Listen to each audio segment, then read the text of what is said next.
Stamford works because we made it work. It wasn't working in 1995. When I ran for mayor in 1995, people were moving out of Stamford. People had given up hope. They thought it was going to be like some other major cities in the state, without offending anybody's opinion. And I ran on the basis that we would clean it up and that we would get city services right again and that we would be efficient. And so here I stand before you, 14 years after I was first elected. City-side government is more efficient than it's ever been. Actually, our workforce is smaller on the city side than it was in 1995 when I took office. And it's not because I don't like municipal employees. I consider them friends. But when I became mayor, only 41% of our budget supported local education. It's now 62%. I had to create those kinds of efficiencies on one side so that we could grow our contribution on the other side. So that's what I did. You know, we have to understand that we've got to change the way we're doing things. First rule of budget making: tell the truth. Start in balance. Now, when I'm governor, we're going to have gap financing, so we're always going to know what the truth is. How much are our pensions underfunded? How much are our obligations in the future not paid for? We're going to draw a line in the sand, and from that day forward, we're going to be honest with one another. And if we have a huge deficit in a thing, we'll agree. You and I will agree, well, you know, we need to pay that off in 10 years or 20 years and 30 years. We have to amortize and make the right contribution. But we're going to tell the truth. That might scare some people, but that's what we're going to do. And we're going to do all of the things necessary to put this budget in balance, and then we're going to grow the economy. Because if you don't grow the economy, we will continue to be worse hit than other states. Since 1991, every other state has beaten us in job creation.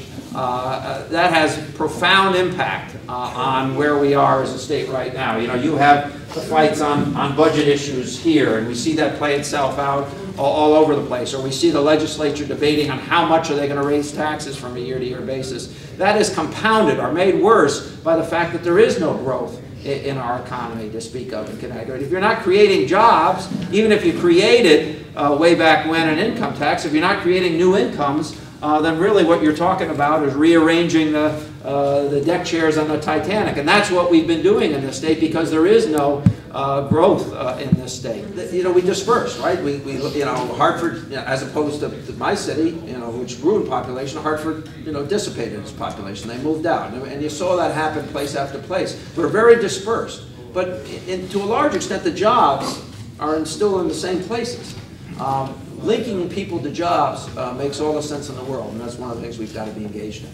And so we really have to take a better view of how jobs get created and make those kinds of investments. I've been an advocate of high-speed rail from New Haven to Springfield, and you know, if I had been elected governor in the last go-round, it would already be up and running.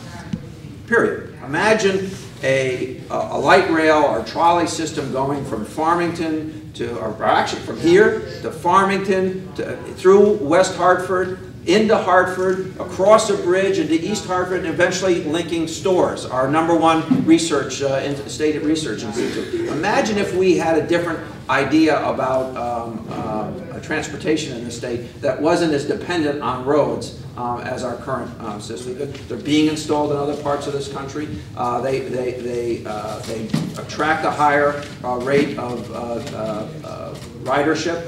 And the most significant thing about light rail systems is that values in close proximity, land values in close proximity to a light rail system outstrip values further away by about 30% over any 10-year period of time. So you're actually increasing value.